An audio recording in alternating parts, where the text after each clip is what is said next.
Special series of shows for you. This is Raw Questions.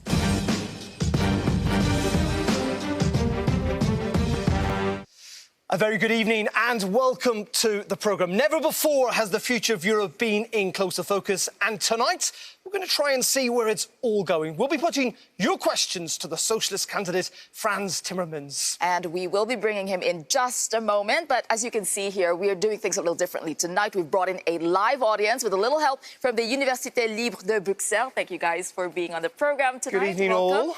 All right, so what are we doing again tonight, Dan? Well, Tessa, here is the plan. There are two of us, one candidate, live questions from that audience and also from you at home. And as you would expect here on Raw Politics, we've got our own unique take on some of the candidates, which we'll be showing you throughout tonight's programme. But of course, the most important thing about tonight is you. Your questions, your reactions, so do keep sending them in. Let's go over to Maeve and Jack at our social media hub, who's keeping an eye on all that for us. Guys? Good evening. Absolutely. Well, tonight we would love to hear from you. We want to know what you think of the socialist candidate Frans Timmermans and what questions that you may have for him. Information, well, it's up on your screen right now. The email address is rawpol@euronews.com. And if you're tweeting tonight, do please use that hashtag #RawPolitics.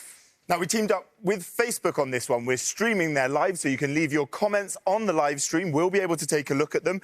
And if you use that hashtag, #RawPolitics, we'll be able to bring up your tweets and your posts up on our screen, throw those questions and comments directly over to Frans Timmermans on the couch. Hashtag #RawPolitics. All right, thank you. Thank you, guys. And so keep sending those comments in. All right, he is the reason we are here tonight, the candidate for the Party of European Socialists, Frans Timmermans. Welcome. Hi. See you, Tessa. Hello, nice to meet you. Nice to meet you. You take a seat down there in the middle. Thank you very much for joining us tonight. Welcome to the sofas of Raw Politics. Good to have you. So, you know, just a few weeks to go till the election time, crunch time. How's the campaign going?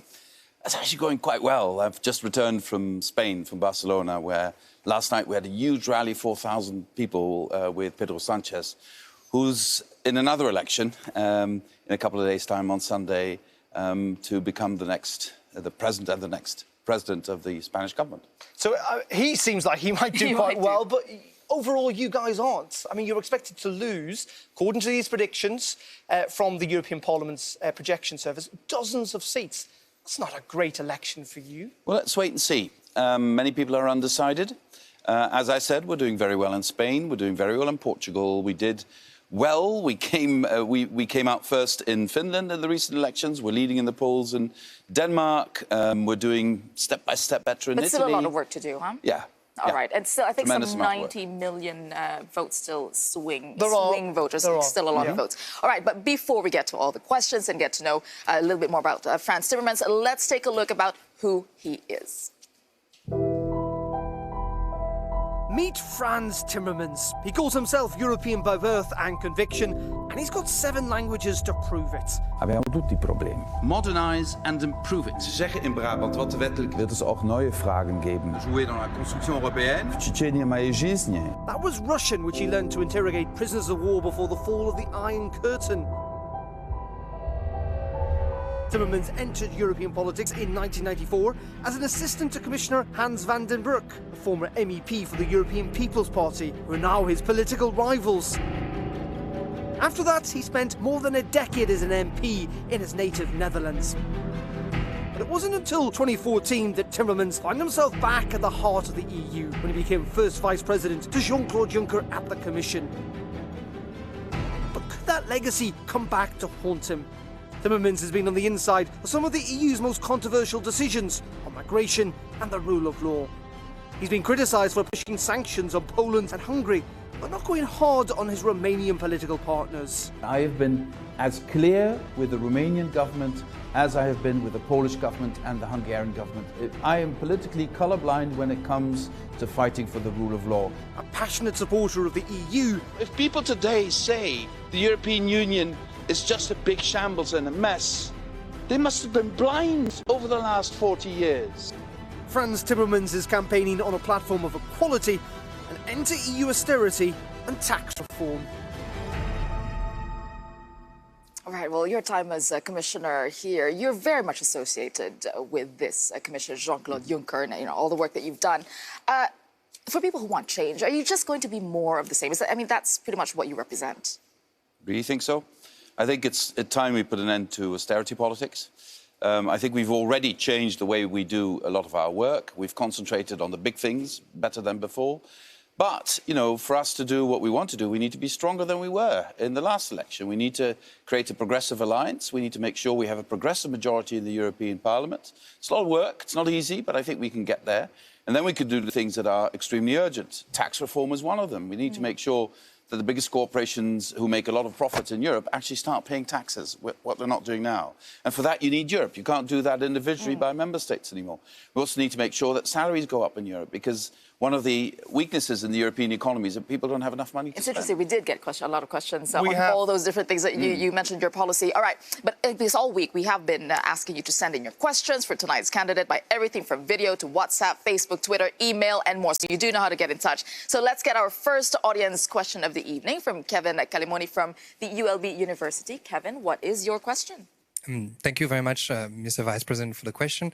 For answering our question. Maybe a question concerning the recent money laundering scandals that's embroiled several financial institutions, including Danske and Deutsche Bank. What will be your take to fight back against illegal financial practices that certain major institutions are still conducting or performing? I believe that one of the reasons why the extreme right is on the rise in many parts of Europe is that people are fed up with the way the financial sector has been behaving. People are fed up with the fact that we put billions and billions of taxpayers' money on the table to rescue banks who now again behave badly. And people see that the banks are doing very well, but they're not doing as well coming out of the crisis. So it is of extreme importance that we complete the banking union, so when a bank gets in trouble, it can't come back to ordinary citizens and ask them for money. We also need to make sure that we tighten the rules for financial transactions. We tighten the rules for the way banks operate. Because, as you say, every day almost we discover other scandals, and it's completely unacceptable. It's driving a wedge into our society. But isn't the problem here, Mr. Timmermans, that we're 10 years on from the financial crisis? People watching this programme tonight will be thinking, that's 10 years, you've been in the Commission for 5. Why are you still talking about change? Why has this not happened already? Well, a lot has happened. I have to say this, if you look at the banking union, we're almost there. We need the final piece of legislation to make sure that from now on, if the banking sector gets into trouble, it's on the banking sector itself and no longer on the taxpayers. And that is very complicated legislation. You need all the member states to join that. We've reached that point almost now, so we need to finalise that. But beyond that, we need to reform our taxation system. We need to make sure that we redistribute in our society, because in this industrial revolution we're in, people who are really big, companies that are really big and people who are well off are doing extremely well, but ordinary people are really struggling. No more bailouts from taxpayers' money. No more bailouts from taxpayers' money. That's, I mean, if we will, with the last piece of legislation we need to finish, we're almost there. If we finish that, then I'm sure that there will be no more bailouts from the public when banks get into trouble. Well, this programme's recorded, so you may well come back to that. We will remember that. Okay. It's not just here in Brussels that we've been getting your questions. We've also been getting them via social media and indeed Twitter, including one user, Bosmana, who has tweeted in their question saying, what's your strategy will be when it comes to all member states aligned behind the rule of law? You can see it on your screen there. What is the strategy? You say you've been quite tough or very tough on Poland and indeed on Hungary. Your critics would say less tough on Romania. Well, the only people who say that are trying to deflect attention from Hungary or Poland. But it is absolutely clear that the Commission has been as clear with Romania as we have been with Poland and Hungary. We have now seen recent legislation adopted in Romania that makes the problem even bigger. The problem in Romania is a fight against corruption. Politicians are trying to get rid of the pressure they feel in this fight against corruption. This is unacceptable. This is unacceptable, and the Commission will say no, and also in our political family, we will say clearly no to all of this. So there is no difference. So how do you get them in line? You get them in line by being tough But not just the Commission needs to be tough, not just the European Parliament that's been very tough as well. Member states need to be tough with each other. What does that mean, and that's tough? the missing link in it. Member states are still reluctant to take another member state to task when it comes to the rule of law. They all believe they're in a glass house, so they're sort of reluctant to criticise another member state. Now, it's much better than a couple of years ago in this so-called Article 7 procedure where member states have to take position. You now see a majority of member states becoming clearer and more critical of those who misbehave, who disregard the rules. But we need a further push on the side of member states to take other member states to task. And then I think we can correct the situation. Does that involve financial penalties? Yeah, because you talked about structural funds being necessary to link it to rule of law. Well, the fact that it's a fact that if the rule of law is in trouble, if there are no checks and balances, then corruption will increase. That is a global phenomenon. So if we do not have the rule of law in member states, then to protect the interest of the European taxpayers, we have to make sure that we can control the funds going to those member states to make sure that they are not misused or don't end into the pockets of politicians. Now, let's look at the situation in Romania. We know there's a referendum coming up, actually on the same day that people will be voting in these elections. You've frozen your sister party. Yes. What does that mean? That means that we are not in contact with them. They are not part of our electoral campaign. They are not invited to our events. We're not going to go to their events. But the formal decisions about the relationship with the party, for that you need a formal decision of all the socialist parties in Europe. The leaders of our parties have taken this decision very rapidly now that we see our party there deviating from the right line. But we will. Isn't the point that that decision will be made in June, after the election, which is quite convenient, and potentially when you might need to rely on them for Don't worry. seats? Don't worry. We'll take any decision we need earlier if they continue. Even kicking them out. Even kicking them out, and also the European Commission will be extremely clear. I've announced this as Vice President of the Commission several times. If you continue on this path, the Commission will also take measures against Romania. Okay. Now, let's take another question from the audience, a video question that is coming from Pedro Ponte in Portugal. And this is his question. Let's take a look. As President of the European Commission, how are you going to deal with the demise and the rejection of multilateralism and global governance in the face of protectionism, nationalism, not only around the world, but also within EU member states? Really interesting and pertinent Wow. questions. Yeah, very good Mr. question. You know, we are the ones, the European Union, still seen in the rest of the world as those who protect the multilateral system. We are the ones who came up with the Sustainable Development Goals of the United Nations and got them agreed. We are the ones who were able to get all the nations together on the Paris Agreement on climate change. So we have a huge legacy and a huge responsibility to safeguard that system, even in the age of Trump. So we see, for instance, in our talks with Japan these days, also in our talks with China a couple of weeks ago, we see that there is a willingness across the world to follow the European path of multilateralism. But we also have a fight internally in the European Union. We have this temptation to withdraw behind national borders out of desperation or out of lack of perspective. We have to fight that tendency as well. We're not going to create a better society for our citizens by withdrawing behind borders. That is not going to help. But in fighting that tendency, you're fighting tens of millions of Europeans who aren't very comfortable with that tendency. But the interesting thing is there's hundreds of millions of Europeans who do believe in multilateralism. The reality today is... They're mainly found in the west of Europe. No. If you look, Poland, as an example, in the last 3 years that I had quite a serious conflict with the Polish government, people were saying, oh my God, they're going to turn against Europe, they're going to be Eurosceptical, there's going to be a Polexit. The support for the European Union in Poland has gone up in these 3 years, not down. But there's a different perspective on how what people in Hungary and Poland and elsewhere may well support the European Union, but they don't agree necessarily in the direction that it wants to go in the direction that you want it to go. Well, then why is there more support for EU institutions in Poland than for national institutions? Interesting phenomenon. Polish citizens want to cherish the same values as other citizens in Europe. And this, for me, is a good starting position.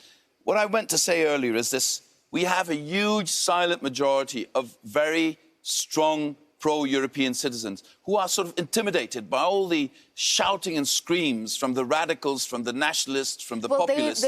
And we need to give them a voice, them the strength to withstand these pressures, which are going to do no good to Europe. But do you acknowledge the feelings of those people who would vote for a different way, a different vision to the European?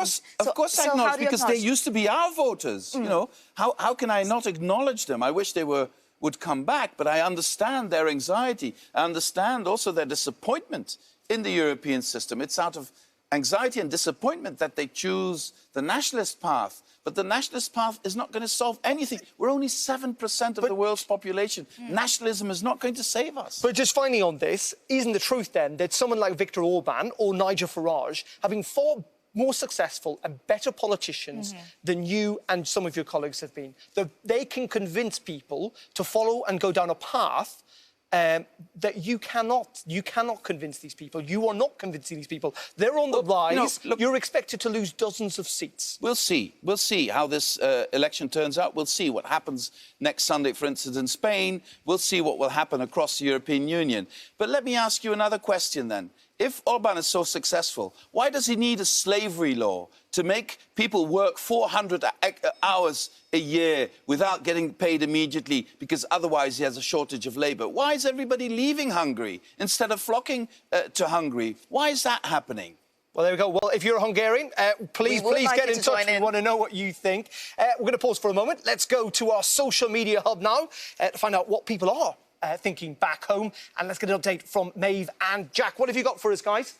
Well, lots of people, in fact, are following us on our Facebook stream. So hello to you all and thank you for all your comments so far. Many people mentioning the border question, wondering what Frans Timmermans' stance is on that. Other people have some frank comments saying every country in Europe should stay independent. Multinationalism is not good. We have another Facebook user says, we want to govern our own countries. We do not want to be governed by Brussels. And another issue coming up by UNICEF Brussels, who's also following the stream, and another Facebook user called Marty. He says he agrees with many of the things Frans Timmermans is saying tonight, but he would like to see a younger face head the European Commission. He believes that would encourage more young people to get out there between the 23rd and 26th of May and actually vote.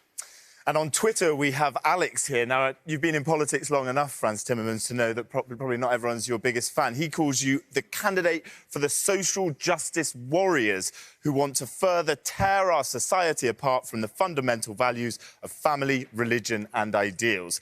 Now, that kind of feeling obviously has stemmed in Europe from an anti-migration sentiment across the EU, which has been something that has been heavily a part of your role as First Vice President in the Commission. And Hytham Matthews, he wants to know, how can the EU be humane to migrants despite anti-immigration sentiment and overwhelming pressures to control borders?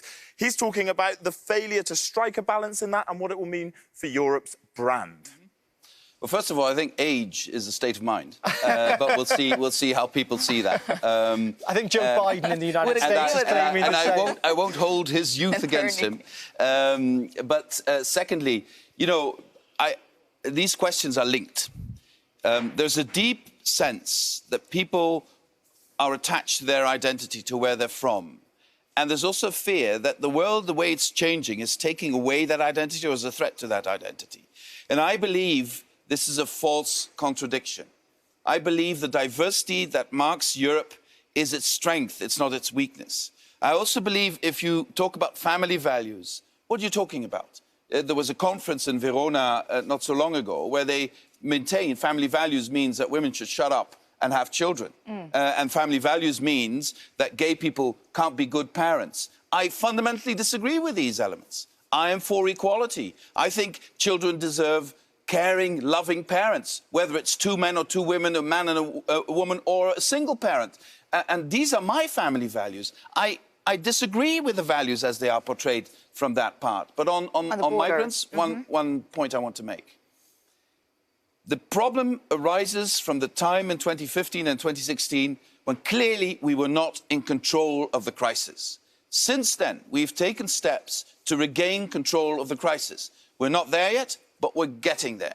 The only thing is that now political predators are preying on the fact that people feel we can't get in control of this and creating identity politics, saying these people don't belong here, they're a threat to us, and we need to stand firm against that. And we can, because we need to be, if we want to remain in touch with our values, we need to remain a safe haven for real refugees. But we also have to say to people who don't have the right to asylum that they need to return to their places of origin. This is extremely important for the future of Europe. When you talk about control now that you're talking about the numbers going down. It was 97% down from 2015 levels, and you were part of the EU-Turkey deal and negotiations.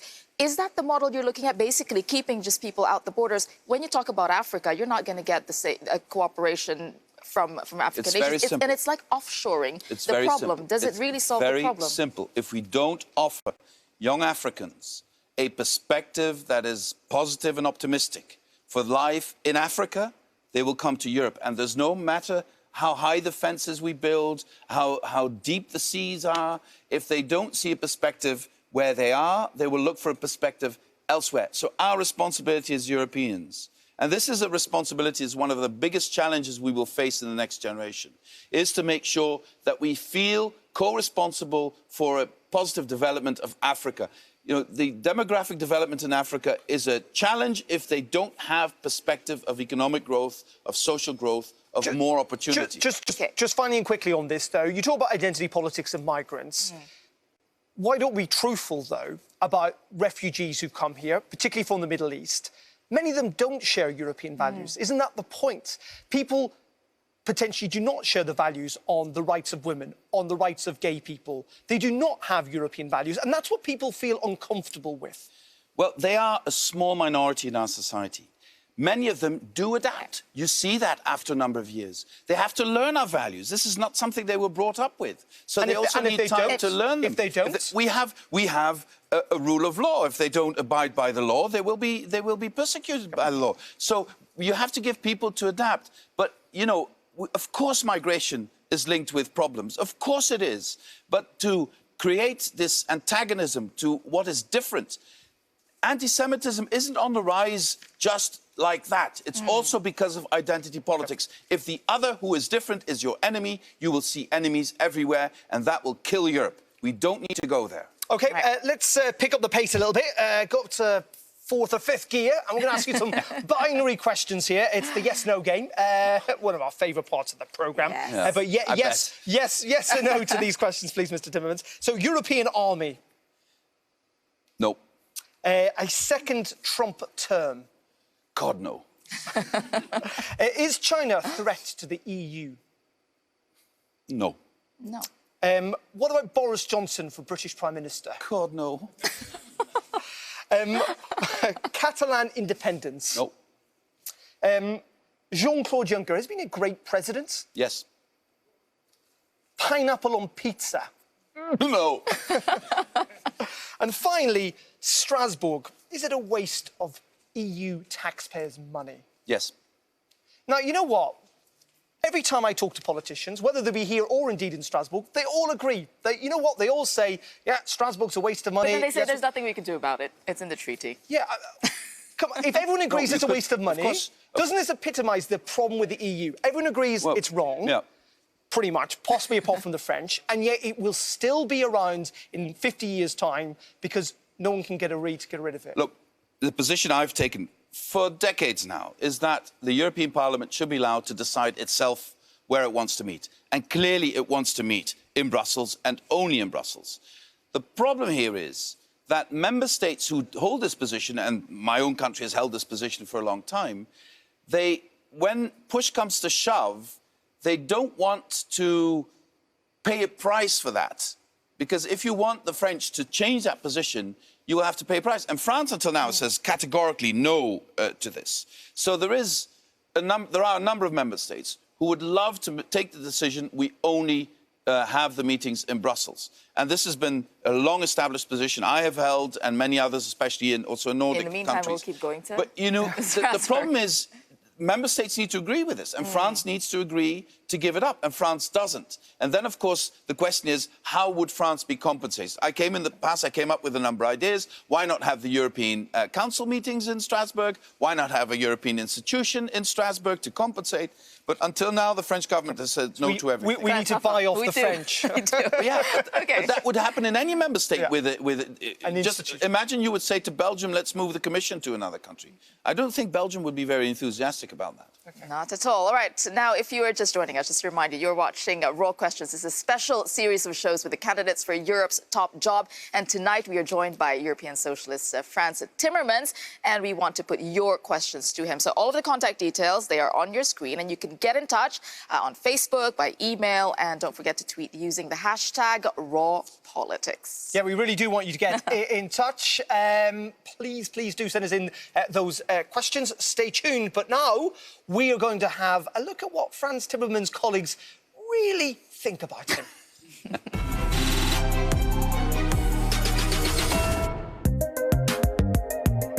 Oh my God, intelligence, multilingual, vision. Great speaker, campaigner and linguist. A friend that speaks perfectly Italian with a Roman accent, that supports the right football team, Roma, and an excellent representative for the European Union. He's fair, he's frank, and he's a fighter. Passionate, principled, and progressive. And if I may add the fourth one, he's a feminist. A European, visionary, resolute, convincing. Yes, this is France. I think that everybody who knows him knows that he's very passionate. I think it is actually his way to connect to people. You can address the French in French and the Italians in Italian, which he can. He is a true European. Hooked on Europe and the European dream. That I don't know. France doesn't take no for an answer in any language. You know, he doesn't have a poker face. He's very passionate and very emotional. Both of us, we are extremely in football. He puts his heart on a team, Italian football team. I think that he secretly also supports AS Roma. That might not be European champion in any close future. We were both ministers when the MH17 was crashed, and he was minister then. And I remember his words in the Council and then in the United Nations Security Council as probably one of the most moving moments of our times. He has a sense of humor, that's very nice. That's not often known. We both took our bikes out and we've been struggling up the Avenue Tervuren, and we both been like extremely disappointed because we've got like the grandmas flying by, and then we thought, is it us? Are we getting really old? What is our physical condition? And then we discovered that these were the first electric bikes. So I think he knows the words to almost every Bruce Springsteen song. I think we decided not just friends, we should maybe get enemies to comment on. Yeah, we should do that. So apparently you've got a sense of humour that you hide very well. Apparently I hide it too well, huh? No. Okay, well... It was a good poker face, though, during that little clip. Of his friends. All right, well, let us get another question from our audience now. It comes from Joseph Damam from ULB University. Joseph, what is your question? So good evening, Mr. Timmermans. Thank you so much for being with us. I have a question on the Brexit and more precisely on a potential Brexit extension. So I mean a potential extension post 31st of October. Do you think that this would undermine the European Union's credibility to go into this scenario? Mm-hmm. First of all, also referring to a previous question, we want to keep our national sovereignty, we want, etc., etc. I would advise the one who asked that, well, take a look at Britain, how that's working out for them, this gaining back control. You know, Brexit for me is one of the most tragic things I've ever experienced in my political life. And if there is any chance that the British population would rethink this or come to a different conclusion, I honestly believe that changing your mind is a fundamental human right. So what if a majority of the Brits would change their mind and be able to express that in a referendum, and then Britain perhaps would stay in the European Union? That's my dream.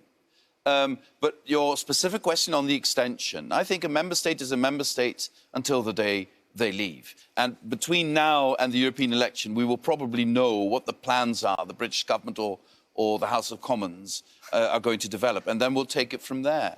But the one thing I want to make very clear, this is not a punitive exercise. Everyone in the European Union is sad about this. Nobody wants them to leave. They made that decision. It's a sovereign decision. We need to respect that. But I still hope they might have second thoughts. But do you were in the Commission for 5 years when Brexit, when Brexit happened. Do you not take responsibility as well for the decision that the British people have made? In what sense? In the sense that there was a lot of angst against the European Union and what it stood for, and people who wanted to leave the European Union. And that's this Commission's fault, you say? No. So, do you feel that the EU has a responsibility? Well, in that, like, I believe the European Union is not its best salesman. That's true. I also believe that perhaps, and this is one of the big regrets I have, that we did not ourselves speak up. David Cameron asked us not to be part of the campaign, so we didn't even defend ourselves in the referendum campaign. We didn't diffuse all the lies that were spread. We let that happen. But so there, I think we could have been more. But it's not just about sales, though, because this is possibly the problem that people have with Brussels. Yes. They don't recognise that it's not about selling the project, it's about they don't agree with the way the project is going. But, there's very little reflection of that in the thinking many people feel in the Berlaymont building just on the road. I think it's the opposite. I think there's too much reflection on that and too much intimidation. We're so scared that perhaps, oh my God, they don't like us, let's not say anything. If you look at Brexit, for instance, the British people, if you ask them before the referendum, how important is Europe? We don't like Europe, but how important is it in your lives? It will always come 8th or 9th on their list of priorities. It's because of an internal party struggle of David Cameron that he decided to put this to a national vote. It was party politics. It had nothing to do with the interest of the British people. And then you get an answer you didn't want. And now you see what the consequences are. A country deeply divided, completely paralysed. But that's by this democracy. Brexit. It's democracy. Just very finally. Do you really think that's democracy? Well, it was the largest exercise in British history of people turning out to vote in a democratic decision, which has now been worked through in a parliamentary democracy. Many would say they need more of that in Brussels. Would you like to see this repeated with all the lies that were told, with all the elements? Don't you think I like the idea of referendum, but don't you think people deserve to be better informed before they have to make such a decision? Don't you believe that you need a bit more time to work on these things?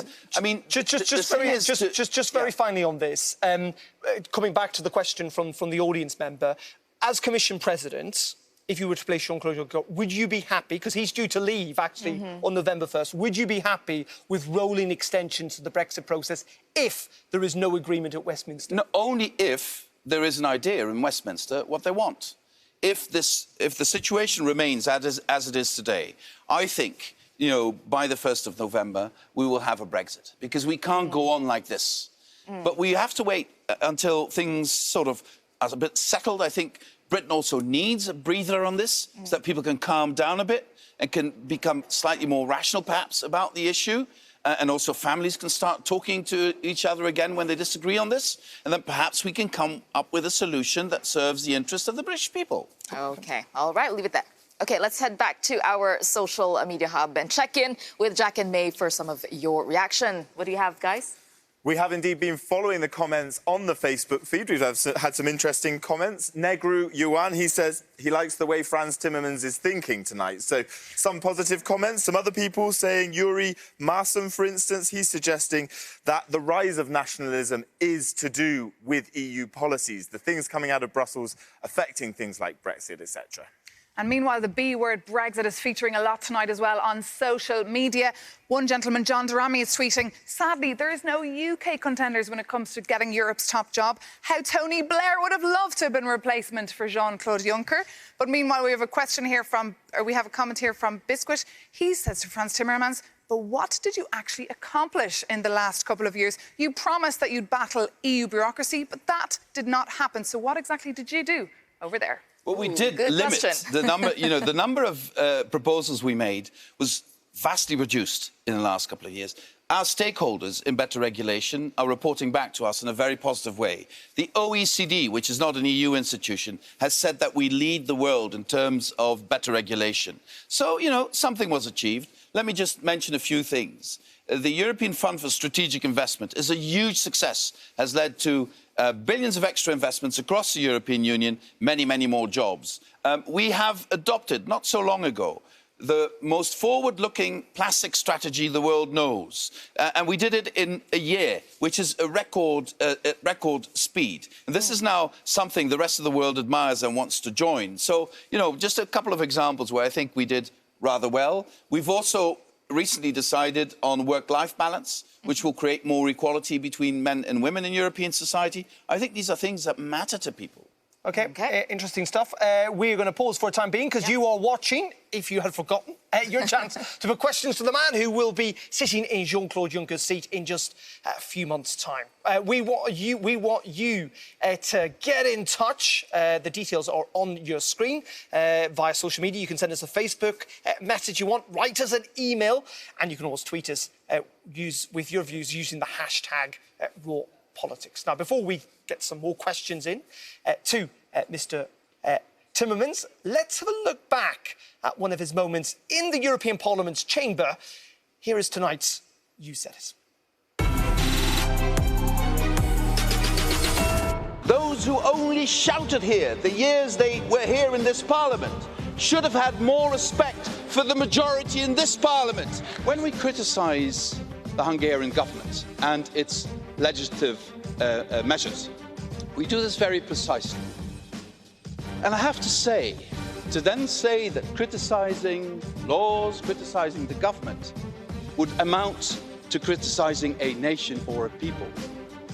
Frankly speaking, Mr. Orban, that's the coward's way out. Are you willing to sacrifice all those jobs for your pipe dream of so-called sovereignty? What is that sovereignty going to bring to you if you live that pipe dream? Freedom is essential. You are the representatives of more than 500 million people. Be proud of it and stand up for it, and don't let those people tell you you do not represent the people.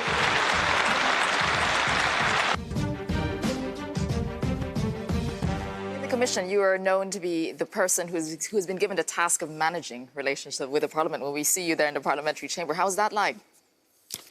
Well, Parliament is a very lively place. Many, many different voices from different political backgrounds, different cultural backgrounds.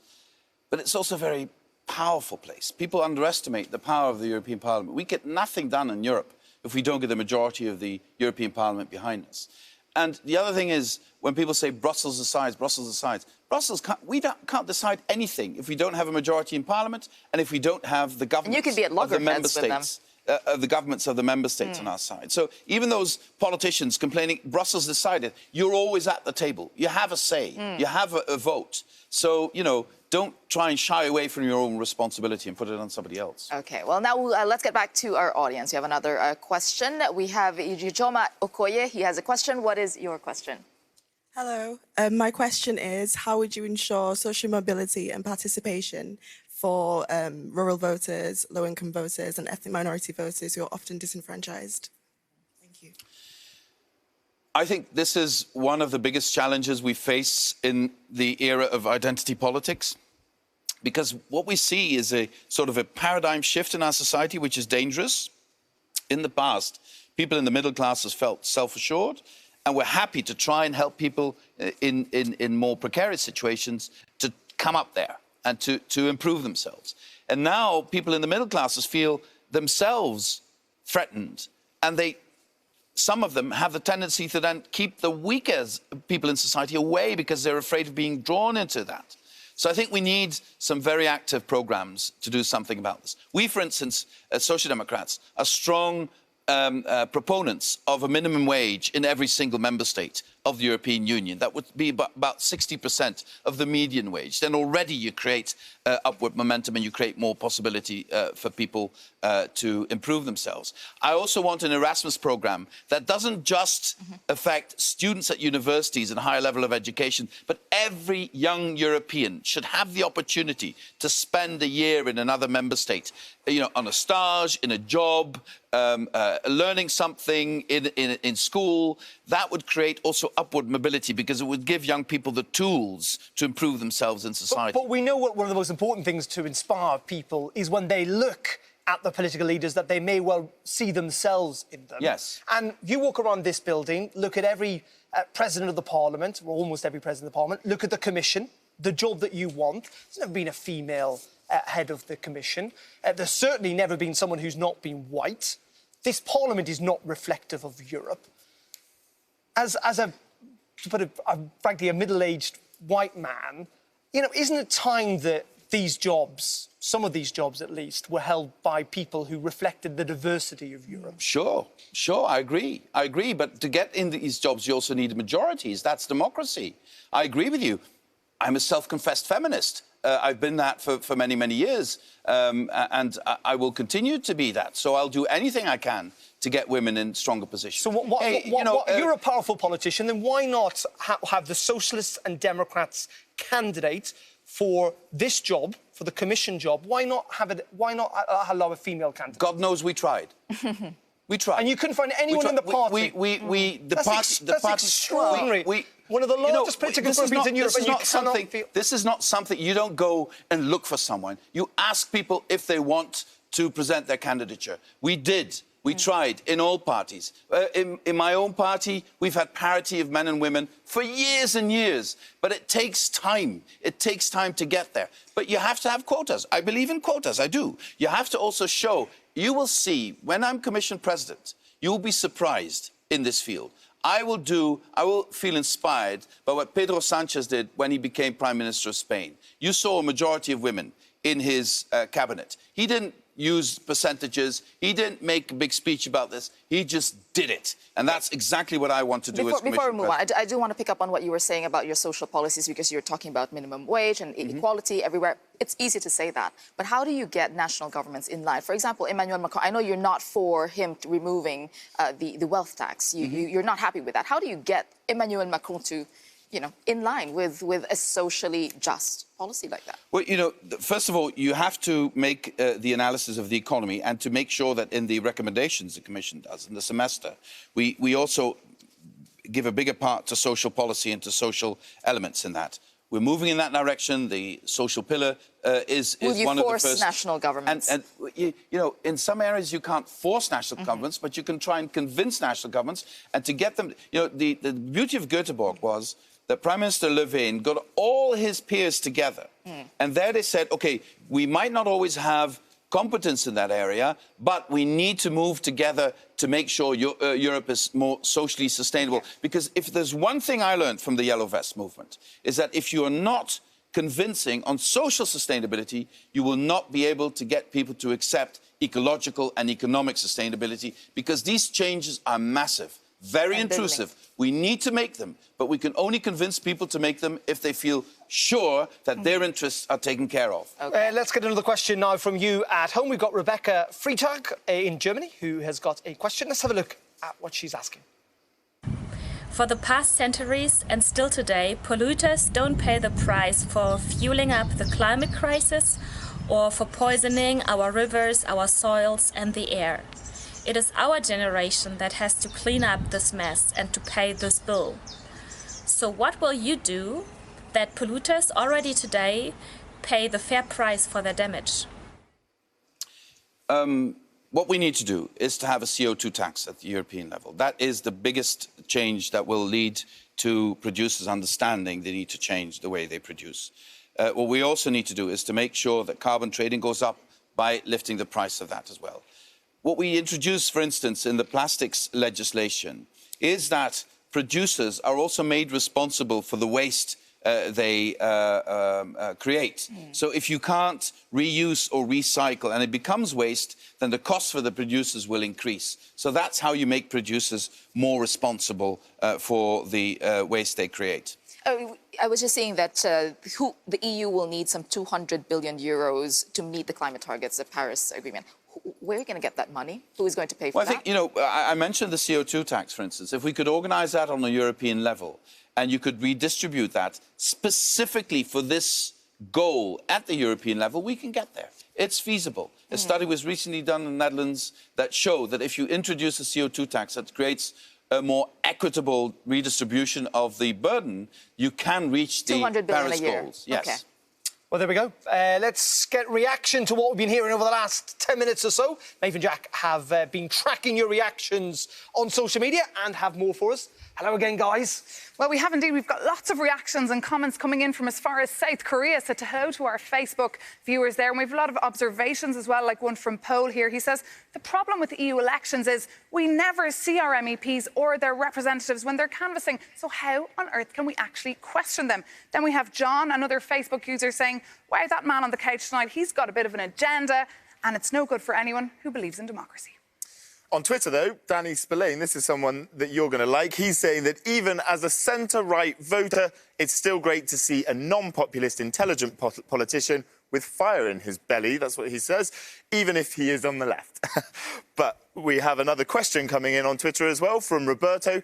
He says that in almost every EU country, people are asking for more protection, but that in most countries, left parties are losing supporters. What is wrong with the Socialists and Democrats Party? Yeah, I think that's a very, very good question. I think it's related to the way we came out of this multitude of crises over the last 10 years. People see that those who were rich before are doing extremely well again. People also see that in most European countries, the difference between rich and poor has increased. So what we need to regain the trust of our voters is to show concretely that we can be this agent of redistribution, that we can bring more fairness to society, that we can close the gap between the poorest people and the people who are doing well, that we can make this transition to a sustainable society in a fair way, that there is really future for equality between men and women. That is what people ask of us, that we can move forward and not be tempted to think that the past offers a proposition that would be better than the present. OK. All right. We will switch gears again because there is a little game we like to play on Raw Politics. It's a word association game. I'll say something and you tell me the first thing that comes to mind. The first thing. The first thing, right? No thinking. Yep. OK. Michel Barnier. France. Yeah, first thing that comes to mind. Jean-Claude Juncker. Friend. The monarchy. Useful. Nigel Farage. Bogus. Vladimir Putin. Dangerous. Donald Trump. Indecent. Manfred Weber. Passionate. Cannabis. Horrible. The Eurovision Song Contest. Fun. Well, there you go. OK, just to remind you, you're watching a special Raw Politics episode. The Socialist leading candidate Frans Timmermans is in the hot seat tonight, and there is still time to get your questions answered. And all of the ways to get in touch is on your screen. You can email us, use social media, and use the hashtag #RawPolitics. Now, we also have another question tonight. It comes from the Netherlands, sent in via WhatsApp. It is a biomedicine student, Nico, who wants to know whether there should be the same minimum wage rate for the whole of the EU or whether there can be regional differences. There you go. You can see it on your screen. Minimum wage rate for the whole of the EU. Should there be one? The differences in the EU are too big to have the same rate everywhere. What I would say is, why don't we link the minimum wage to the median salary and have 60% of the median salary as the target for minimum wage? Then you would adapt the minimum wage to conditions in every member state, but at the same time, you would close the gap between those people who sometimes are working for 2 or 3 euros an hour and people who are making the minimum wage in most member states. But isn't the problem, just quickly on this, actually, it's leading to people leaving those countries. You talked about people leaving Hungary and Romania and elsewhere. Now, emigration is not being focused on enough by politicians. Yeah, what we need to do, especially in Central and Eastern Europe, if you compare cost of living in those countries with richer countries in Western Europe, the difference is smaller than before, much smaller. But if you compare the wages, sometimes it's still only 1/3 in the East compared to the West. This needs to be fixed. It is very urgent that wages go up in these countries and reflect the real earnings of the companies, because they've made huge increases in their profits, but these profits don't trickle down to their workers. This needs to be changed, and for this you need collective bargaining. You need to put the trade unions in a position to bargain. We had a recent strike in Hungary in an Audi factory, and within days there was a 17% pay rise. So it is possible. OK, well, there we go. Let's get one last visit into our social media hub. Jack and Nave standing by to see what people are saying at home. Good evening again, guys. Well, this time we're looking at CrowdTangle, and we're using it to look at all the Spitzenkandidaten and their parties to see who's doing well on Facebook. I'm afraid to say, Frans Timmermans, you got 2% of the traction. All of you are being outplayed by the ALDE Spitzenkandidat Guy Verhofstadt at the moment. Well, again, and it's not I'd like to know who is on ALDE, because they've got 7 of them. The Knights who say "ni." They're doing quite well, quite a few of them. Quite a few of the Aldi's are on the list. And it's not looking too good for your political group either. I'm afraid if you look at our grid here that was set up just 1 month ago, the Socialists are behind the European Green Party, the ALDE and the European People's Party. So you still have a little bit more time to work on that, though. Yep, I know there's still a lot of work to do, I know that. There is, though, and isn't this part of what we keep saying, that this thing, you know, it looks trivial, but it's not, because actually the disengagements. You know, what I see today, I think, was a poll suggesting that only 5% of Europeans knew when the date the date of the election is. By the way, it's the 23rd or the 26th of May if you're watching, depending where you are. That's shameful, isn't it? Let's see what happens. I mean, we had low voter participation last time and the times before. Let's see what, you know, what I sense, wherever I've been to, I think, 15 or 16 member states now. What I sense is that people more than 5 years ago, certainly more than 10 years ago, link their personal situation to Europe directly, which they didn't do before. So what are the questions I get? They are about fairness in society, social injustice. They are about housing. The housing crisis is something that all Europeans worry about. And they want the European Union to be part of the solution. And I want the European Union to be part of the solution. But frankly, do they know who you are? Because isn't that... Some countries they do, in other countries they don't. This is something I need to work on. But it's not just you, it's not an attack on you. It's the problem is that people look to Brussels and they look to these elections, and to be frank, they don't quite know who they're electing. Well, the thing is, the problem with European elections will always be that, unlike national elections, it's not about the power question. In every national election, when you vote, you then, the next day, know who's going to be in power. The vote on Sunday in Spain will decide whether Pedro Sanchez remains Prime Minister of Spain. In the European election, it's more complex. You vote and there's an outcome, and then, you know, parties will talk to each other and see how we organise this. And then, of course, the member states in the European Council will also have to decide how the jobs are distributed. So we're trying to make it more democratic. I think having lead candidates is a step in the right direction, and we need to maintain that system also in the future to make sure we close the gap step by step with the European electorate. A lot more. Okay. Maybe tweeting. All right. Well, we should all tweet more. Yeah, well, before we go tonight, so let us close, as always, with a raw moment. Frans Timmermans rolling up his sleeves and clashing with the rebellious Brexiteer Nigel Farage during a debate on the rule of law in Poland. Let's take a look. Do the Polish people understand that Mr. Farage's best friend is Vladimir Putin? Oh. Do the Polish people know that? Do the Polish people know that in Mr. Farage's view, in Mr. Farage's view, yes, when somebody says something you don't like, you just try to prevent them to say it, don't you? And you know. You admire Vladimir Vladimirovich. Must be very scared, Commissioner. That's all I can say. I'm not. Well, you know. Yes, I'm shaking in my boots because I'm next to you. Yes. Serious discussion though on politicians, you know, engaging with people they don't agree with, especially, you know, your red line, you said working with would be the far right. But would you engage, debate, discuss with people you fundamentally disagree with on the far right? I've never avoided a debate. You saw it just now. Because you think that is key, that politicians should be doing that? We should be doing it much more. Okay. Because the far right has all these convoluted ideas. But we should be asking them, how are you going to do this? What are the measures you're going to take? If you believe there's too much diversity in society, what are you going to do about it? You ought to remove people from society? Because some say they legitimize. What do you do? What do you do? And then people know what they vote for. All right, so engagement. Indeed. There you go. Thank you very much indeed. That is it for our programme tonight. Don't forget to join us here on Tuesday. We'll be talking to Violeta Tomic, who's the candidate for the Party of the European Left. That is at 4 p.m. Brussels time here on Euronews. And again, we want to hear from you, so don't forget to send in your questions via social media to her using the hashtag #RawPolitics next Tuesday. All right, we'd like to thank our studio audience for joining us here. Thank you for your questions, and for you at home for sending us all of your questions. And of course, thank you, Frans Timmermans, for being with us tonight here